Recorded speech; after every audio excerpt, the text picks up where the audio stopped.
Introducing Growth Guarantee Homes from MP Developers. Trust forever. இன்னைக்கு சர்வதேச அரசியலில் நடக்கக்கூடிய ஒரு மிகப்பெரிய சம்பவத்தை பற்றி தாங்க பார்க்க போகிறோம். ஒரு அமெரிக்க வீரரை கொன்னாலோ அல்லது அவரை உயிரோட பிடிச்சி கொடுத்தாலோ $30,000 பரிசு. அதுவே அதை ஒரு பெண் செஞ்சாங்க அப்படின்னா அப்படியே டபுள், அதாவது $60,000 பரிசு. கணக்கு பார்த்தோன்னா 56 லட்சம் ரூபாய் பரிசுன்னு அனௌன்ஸ் பண்ணியிருக்காங்க. என்னங்க ஏதோ படத்தில் கேட்குற மாதிரி இருக்கேன்னு நினைக்கிறீங்களா? ஆனால் இது ஈரான் ராணுவம் அதிகாரப்பூர்வமாக அறிவிச்சிருக்கக்கூடிய ஒரு நிஜமான பவுண்டி ஆஃபருங்க. அது மட்டும் இல்லை, அமெரிக்க அதிபர் டொனால்ட் ட்ரம்பை பார்த்து ஈரான் நாடாளுமன்ற தலைவர், நீங்கள் ஹோர்மஸ் நீர்ச்சந்தியை பற்றி வாய்ஸ் அவடால் விடுறதெல்லாம் விட்டுட்டு முதல்ல செக்யூரிட்டிக்காக ஃபுட் ட்ரக்கில் ஓடி ஒளியாத அளவுக்கு பாதுகாப்பாக இருக்க வழியை பாருங்க அப்படின்னு நக்கலாக சாடி இருக்காரு. அப்படி என்னதாங்க நடக்குது அமெரிக்காவுக்கும் ஈரானுக்கும் நடுவில்? ட்ரம்பினுடைய அந்த ஹோர்முஸ் நீர்ச்சந்தி அறிவிப்பு என்ன? ட்ரம்ப் உண்மையிலேயே உணவு கொண்டு போகிற ட்ரக்கில் தான் தப்பிச்சாரா? ஈரானோட இந்த பரிசு அறிவிப்புக்கு பின்னால் இருக்கக்கூடிய காரணம் என்ன? பென்டகன் தரப்பில் வீரர்களின் உயிரிழப்பு எண்ணிக்கையில் ஏன் குழப்பம் வந்துச்சு? இது எல்லாத்தையும் பற்றி இந்த வீடியோ டீட்டெயிலாக சொல்கிறேன். ஸ்கிப் பண்ணாமல் கடைசி வரைக்கும் ஃபுல்லாக பாருங்கள்.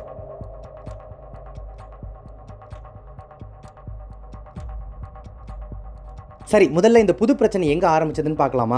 சமீபத்தில் அமெரிக்க அதிபர் டொனால்ட் ட்ரம்ப் அவர்கள் தன்னுடைய ட்ரூத் சோஷியல் மீடியா வலைதள பக்கத்தில் ஒரு பதிவை போட்டிருந்தார். அதில் அவர் என்ன சொன்னார்னா, ஹோர்முஸ் நீர்ச்சந்தியை அமெரிக்காவின் பிராந்தியமாக யூஎஸ் டெரிட்டரியாக மாற்ற போகிறோம் அப்படின்னு ஒரு கருத்தை முன்னெடுத்தார்.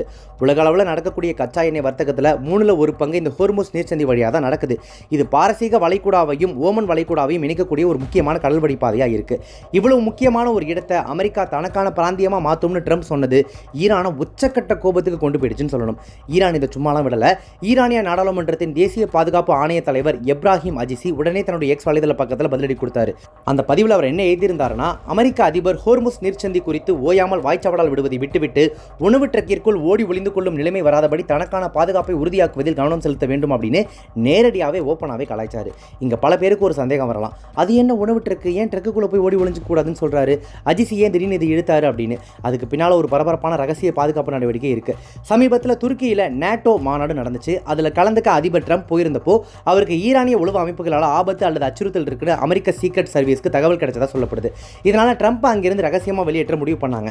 திட்டமிட்டபடி அவருடைய அதிகாரப்பூர்வ விமானமான ஏர்ஃபோர்ஸ் 1ல போகாம யாருக்கும் சந்தேகம் வராமல் இருக்கிறதுக்கு ஒரு கேட்டரிங் வாகனத்தில், அதாவது உணவு கொண்டு போகக்கூடிய ஒரு ஃபுட் ட்ரக்கில் அவர் ஏற்றி ரகசியமாக வேறொரு விமானத்துக்கு மாற்றினதா சர்வதேச ஊடகங்கள் செய்திகள்லாம் வெளியாச்சு.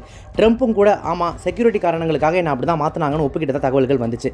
இந்த சம்பவத்தை வச்சு தான் ஈரான் பெரிய பேச்சு பேசக்கூடிய ட்ரம்ப் முதல்ல ட்ரக்கில் ஒளிஞ்சிக்காமல் இருக்கிற வழியை பார்க்கணும்னு நேரடியாகவே நக்கல் அடிச்சிருக்காங்க.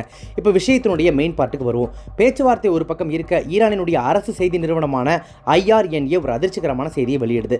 ஈரானிய ராணுவ தளபதி அமீர் ஹடாமி மேடையில் தோன்றி ஒரு அறிவிப்பை வெளியிடுறாரு. அதாவது, அமெரிக்க ராணுவ வீரர் ஒருத்தரை கொன்னாலோ அல்லது உயிருடன் பிடித்து ஈரான் வசம் ஒப்படைத்தாலோ அவங்களுக்கு $30,000 இந்திய மதிப்பில் சுமார் 28 லட்சம் ரூபாய் அல்லது 5 பில்லியன் ஈரானிய டோமான்கள் பரிசாக வழங்கப்படும் அப்படின்னு அறிவிக்கிறாரு.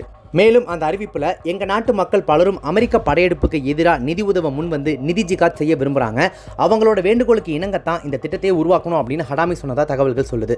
ஆனால் இந்த அறிவிப்பில் உலக நாடுகளை ரொம்பவே ஆச்சரியப்பட வச்ச விஷயம் எதுனா, பெண்களுக்கான கூடுதல் பரிசு தான். இந்த விஷயத்தை, அதாவது ஆல்ரெடி அனௌன்ஸ் பண்ணியிருந்தாங்களே, அமெரிக்க ராணுவ வீரர் ஒருத்தர் கொன்னாலோ அல்லது உயிருடன் பிடித்து ஈரான் வசம் ஒப்படைத்தாலோ $30,000 இந்த பரிசாக கொடுக்கப்படும்னு. இதை ஈரானிய பெண்கள் செஞ்சாங்க அப்படின்னா அந்த துணிச்சலான செயலை மேற்கொள்ளக்கூடிய ஈரானிய பெண்களுக்கு இரட்டிப்பு பரிசு வழங்கப்படும். அதாவது அவங்க ஆல்ரெடி அனௌன்ஸ் பண்ணியிருந்தாங்களோ $30,000 அதை அப்படியே டபுள் மடங்கா $60,000 பரிசாக கொடுப்போம் அப்படின்னு ஹடாமி சொல்லியிருக்காரு. அதாவது ஒரு ஆண் செஞ்சால் $30,000, அதுவே ஒரு ஈரானிய பெண் ஒரு அமெரிக்க வீரரை கொன்னாலோ அல்லது பிடிச்சு கொடுத்தாலோ அவங்களுக்கு $60,000, சுமார் 56 லட்சம் ரூபாய் இந்திய மதிப்பில் கொடுக்கப்படும். ஆனால் பெண்களுக்கு மட்டும் ஏன் இந்த அறிவிப்பில் இரட்டிப்பு பரிசு அப்படின்னு சொல்கிறாங்க அப்படின்றதுக்கு ஈரான் தரப்பில் எந்த ஒரு விரிவான விளக்கமும் தரப்படலை. ஆனால் அரசியல் வல்லுநர்கள் என்ன சொல்கிறாங்க அப்படின்னா, ஈரானிய பெண்களை இந்த தேசிய பாதுகாப்பில் தீவிரமாக ஈடுபடுத்துறதுக்கும் அவங்களுக்கு ஒரு உளவியல் ரீதியான ஊக்கத்தை, அதாவது ஒரு மோட்டிவேஷனை கொடுக்கறதுக்கும் தான் இந்த இரட்டிப்பு பரிசு அப்படின்னு கணிக்கிறாங்க. இங்கேயோட இந்த அறிவிப்பு முடிஞ்சு போயிடலங்க. கொன்னவருக்கு பணம் கொடுக்கறது மட்டும் இல்லாமல் பயன்படுத்தப்பட்ட ஆயுதத்துக்கும் பரிசு அறிவிச்சிருக்காங்க. அமெரிக்க வீரரை கொல்ல பயன்படுத்தப்பட்ட ஆயுதத்தை அதன் உரிமையாளர்கிட்ட இந்த ஈரான் அரசு இரட்டிப்பு விலைக்கு வாங்கிக் கொள்ளும் அப்படின்னு சொல்லியிருக்காங்க. வாங்கிக்கிறது மட்டும் இல்லாமல் அந்த ஆயுதத்துக்கு பதிலாக அவருக்கு ஈரானிய அரசு ஒரு புதிய ஆயுதமும் வழங்குவாங்களாமா. அப்புறம் அவர்கிட்ட வாங்கின அந்த பழைய ஆயுதத்தை எதிர்காலத்தில் அமைக்கப்பட உள்ள ராணுவ அருங்காட்சியகத்தில், அதாவது மியூசியத்தில் காட்சிக்கு வைப்போம்னு ஹடாமி சொல்லியிருக்காரு. கேட்கவே ரொம்ப சினிமாத்தனமாக இருக்குல்ல. ஆனால் இங்கே ஒரு பெரிய கேள்வியும் எழும்புது. அமெரிக்க வீரரை பிடிச்சா பரிசு, சரி ஓகே. ஆனால் ஈரான் மண்ணுக்குள்ள அமெரிக்க தரைப்படை கிரவுண்ட் ட்ரூப்ஸ் இருக்கா? உண்மையை சொல்லணும்னா இது வரைக்கும் ஈரான் மண்ணுக்குள்ள அமெரிக்காவின் தரைப்படைகள் நிறுத்தப்பட்டிருக்கிறதா எந்த ஒரு உறுதிப்படுத்தப்பட்ட தகவலும் இல்லை. ஒரே ஒரு விதிவிலக்கு, கடந்த ஏப்ரல் மாதம் சுட்டு வீழ்த்தப்பட்ட அமெரிக்க F-15 போர் விமானத்தினுடைய அதிகாரியை மீட்கிறதுக்கு மட்டும் ஒரு மீட்பு குழு ஈரான் பகுதிக்குள்ளே வந்துட்டு போனது. அதை தவிர நேரடியாக அமெரிக்க வீரர்கள் ஈரான் நிலப்பரப்பில் இல்லை. அப்படி இருக்கும்போது இந்த அறிவிப்பு எப்படி நடைமுறைக்கு வரும்னு ஹடாமி எதுவுமே தெளிவுபடுத்தலை. இது முழுக்க முழுக்க அமெரிக்காவை பயமுறுத்துறதுக்கும் உளவியல் ரீதியாக ஒரு அழுத்தம் தரத்துக்கும் செய்யப்பட்ட ஒரு அறிவிப்பு தான் அப்படின்னு சொல்கிறாங்க. இந்த பவுண்டியான அறிவிப்பு வெளியில் வந்த உடனே போரில் இதுவரைக்கும் எத்தனை அமெரிக்க வீரர்கள் இறந்திருக்காங்க அப்படிங்கிற கேள்வியும் பெருசாக வெடிச்சது.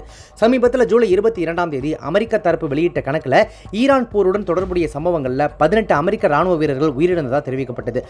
ஆனால் அதுக்கப்புறம் பென்டகனின் உத்தியோகபூர்வ உயிரிழப்பு பட்டியலில் இந்த எண்ணிக்கை 14 காட்டுச்சு. 18லிருந்து 14 குறைந்த உடனே அமெரிக்கா உயிரிழப்புகளை மறைக்கிறதா அப்படின்னு பெரிய குழப்பம் வந்துச்சு. ஆனால் அதுக்கப்புறம் தான் இதற்கான பின்னணி வெளியாச்சு. உயிரிழப்புகளின் எண்ணிக்கையை பென்டகன் வகைப்படுத்திய விதத்தில் ஏற்பட்ட மாற்றம் தான் இதற்கு காரணம். ஜூலை 7க்கு பிறகு நடைபெற்ற நடவடிக்கைகளுக்கான உயிரிழப்புகள் வெளிநாட்டு நடவடிக்கைகள் ஃபாரின் ஆப்ரேஷன்ஸ் அப்படின்ற தனிப்பிரிவில் வகைப்படுத்தப்பட்டன. அதனால தான் பிரதான பட்டியலில் 14ன்னு காட்டுச்சே தவிர உண்மையான உயிரிழப்பு குறையலை அப்படின்னு சொல்கிறாங்க. மேலும் இந்த மோதலில் உயிரிழந்த அமெரிக்க வீரர்கள் அனைவருமே ஈரான் மண்ணில் இறக்கலை.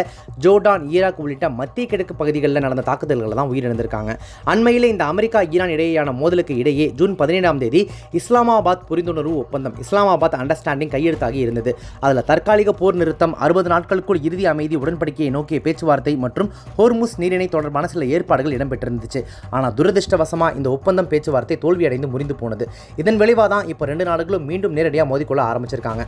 ஒரு பக்கம் ஹோர்முஸ் நீர்ச்சந்தியை தன்னுடைய கட்டுப்பாட்டில் கொண்டு வர நினைக்கக்கூடிய அமெரிக்கா, மறுபக்கம் அமெரிக்க வீரர்களுடைய தலைக்கு வெளிப்பேசக்கூடிய ஈரானுடைய இந்த பவுண்டி திட்டம், இது ரெண்டும் மத்திய கிழக்க மீண்டும் ஒரு மிகப்பெரிய யுத்த களமாக மாற்றிடுமோ அப்படிங்கிற பயத்தை அதிகமாக்கி இருக்கு. நீங்கள் என்ன நினைக்கிறீங்க? ஈரானினுடைய இந்த பவுண்டி அறிவிப்பை பற்றியும் ட்ரம்பினுடைய இந்த நகர்வுகளை பற்றியும் உங்களுடைய கருத்துக்கள் என்ன? கீழே இருக்கக்கூடிய கமெண்ட் செக்ஷனில் மறக்காமல் தெரியப்படுத்துங்க. இந்த மாதிரியான செய்திகள் மற்றும் தகவல்களை ஒன்றுக்குன்னே தெரிஞ்சுக்கணும் அப்படின்னு நினச்சிங்கன்னா நம்ம சேனல் உடனே இப்போ சப்ஸ்கிரைப் பண்ணிட்டு மறக்காமல் ஃபாலோ பண்ணிக்கோங்க. Subscribe to One India and never miss an update.